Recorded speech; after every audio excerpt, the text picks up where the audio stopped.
Halo rekan-rekan, ini adalah gambar wiring diagram sistem pengapian DLI atau distributorless ignition.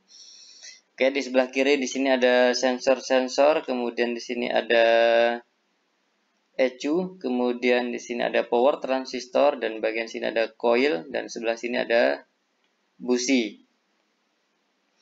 Bagaimana cara kerjanya? Oke, kita langsung saja bahas. Jika kunci kontak di-on-kan, kemudian mesin mulai dilakukan starter, maka sensor-sensor di sini akan memberikan informasi kepada ECU. Nah, termasuk juga nanti crank angle sensor. Crank angle sensor ini berfungsi untuk mendeteksi posisi piston atau posisi crankshaft. Apakah dia berada di posisi top? Intinya untuk mendeteksi bahwa ada di derajat berapa posisi piston itu.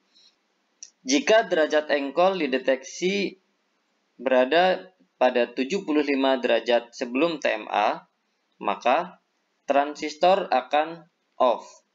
Nah, karena transistor off, maka arus bisa mengalir menuju power transistor A melalui terminal basisnya, kemudian ke emitor, kemudian ke massa. Sehingga power transistor A akan menjadi aktif atau on. Karena power transistor A ini on, maka arus dari baterai bisa mengalir ke kumparan primer coil, kemudian melewati kolektor power transistor A, kemudian melewati emitor power transistor A, kemudian ke massa. Sehingga pada kumparan primer coil di sini, ini terjadi medan magnet atau muncul medan magnet. Oke, kita ulangi ya.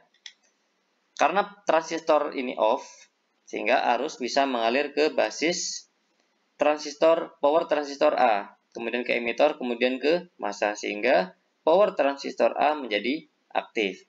Karena power transistor A aktif, arus dari baterai bisa mengalir melalui kumparan primer coil ke kolektor power transistor A, kemudian ke emitor power transistor A, kemudian ke massa.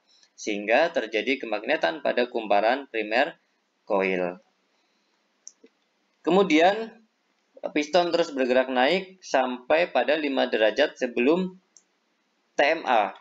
Nah, ketika dideteksi oleh crank angle sensor bahwa posisi piston berada 5 derajat sebelum TMA, maka ECU akan mengirimkan perintah berupa tegangan listrik kepada basis transistor ini, kemudian melewati emitor, kemudian ke massa, sehingga transistor ini menjadi on. Nah, karena transistor ini menjadi on, maka arus yang tadinya mengalir ke power transistor A akan langsung dimasakkan melalui basis, kemudian ke emitor, kemudian ke massa. Sehingga power transistor A ini tidak lagi mendapatkan arus basis, sehingga power transistor A menjadi off. Karena power transistor A menjadi off, akibatnya tegangan atau arus yang mengalir ke kumparan primer coil tidak lagi mendapatkan massa secara tiba-tiba. Akibatnya apa? Sehingga medan magnet pada kumparan primer coil hilang secara tiba-tiba. Nah, karena medan magnet pada kumparan primer coil menghilang secara tiba-tiba, maka pada kumparan sekunder ini terjadi tegangan induksi.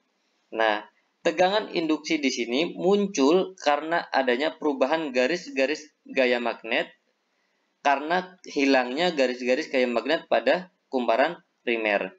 Sehingga karena medan magnet di sini hilang, maka di sini terjadi perubahan garis-garis gaya magnet yang akan menimbulkan terjadinya tegangan induksi pada kumparan sekunder. Nah, tegangan induksi pada kumparan sekunder ini dialirkan ke kabel busi, kemudian ke busi pada silinder nomor 1 dan nomor 4. Sehingga terjadi percikan bunga api pada silinder nomor 1 dan nomor 4. Demikianlah cara kerja sistem pengapian DLI atau distributorless ignition. Nah, untuk cara kerja untuk silinder busi nomor 2 dan 3, untuk busi silinder nomor 2 dan 3 kurang lebih sama prosesnya dari awal pada saat 75 derajat sebelum TMA sampai 5 derajat sebelum TMA pada piston atau silinder nomor 2 dan nomor 3. Mungkin sekian dulu dari saya, cukup sekian. Terima kasih.